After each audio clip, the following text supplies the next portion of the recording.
Hello, everybody. Today we're going to talk about 5 souvenirs that I brought from around the world. Show them to you, tell you where they're from, a little culture, maybe history behind them. So, right now we're in the pandemic times, and of course, most people cannot travel. So I thought I'd bring some souvenirs and explain them to you. So, the first I wanted to show you is this one here. It's called the Ukrainian national doll, Motanka. It's made by hand. It's supposed to take away a child's illness and protect them from evil.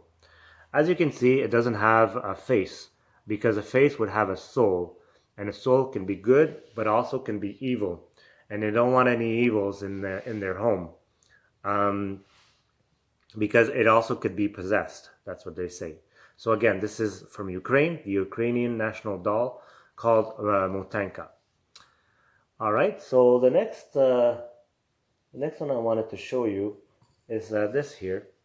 It's called the patois, the language spoken in Jamaica. So in Jamaica, they speak English, but you don't understand them.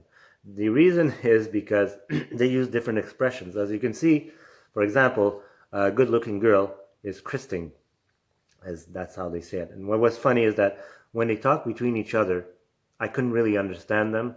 I got some words here and there, of course, but I really couldn't understand them. It was like a foreign language almost. And then they would turn around and talk to you or talk to a tourist, and they would change completely the way they speak, and they would speak in plain English that most people understand.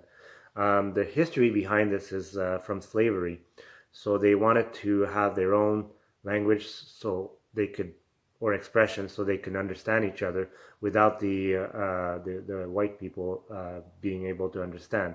It was a kind of rebellion at the time, and it still stands today where they still speak the same, they still say the same expressions for different words. So there you go. It's a kind of Creole, English Creole in Jamaica. The next thing, souvenir I wanted to show you is another doll, and this doll is called the Matryoshka, Russian, from Russia. I've always been fascinated by those. It's the ones that you can open, and they have a smaller doll in there. And because I remember my grandma used to have one, and I was always fascinated by those. I would use them like as a toy, I guess, and take it apart and put it back again. And so when I did go to Russia, I really wanted one of those. The traditional dress is called sarafan, and they're also called babushka, which means old women. So there you go, the matryoshka or babushka from Russia.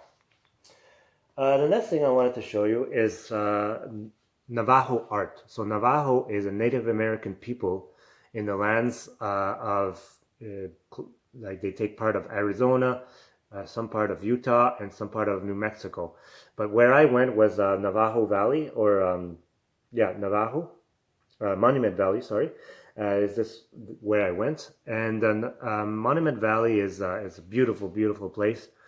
It's they have a lot of Western movies that are made there.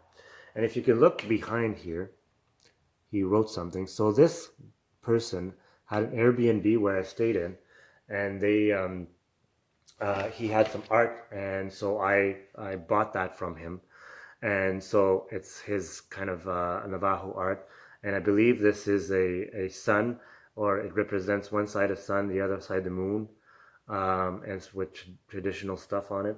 And behind it says Wilbert Kehatzi Collins, which is his name. And what was funny is that he would say, Wilbert Collins is my paper name for government, but my real name is Kehatzi. So I found that really cool, and I really like this piece of art from Navajo Native American Reserve.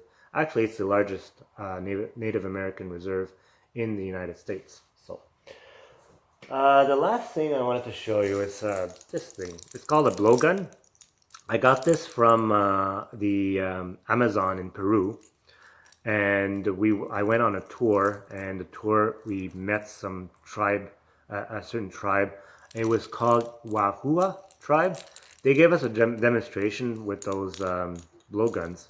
So, but they were way bigger, like the big ones. But I couldn't fit. I would love to have one of those, but of course I couldn't fit in my backpack. So they gave us a demonstration. It was pretty cool. You put this in there, and then you blow, and it's for hunting and stuff like that.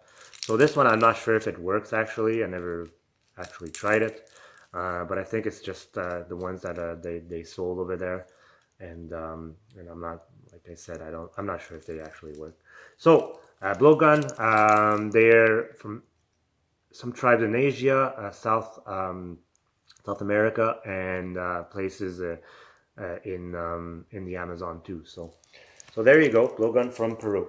So those are 5 things that I wanted to show you, souvenirs that I brought from around the world over the years, and I wanted to share them with you. If you have any comments, go ahead and put some on, and maybe correct me on some stuff, add some stuff that I showed. That'd be great. So stay safe, everybody, and see you next time.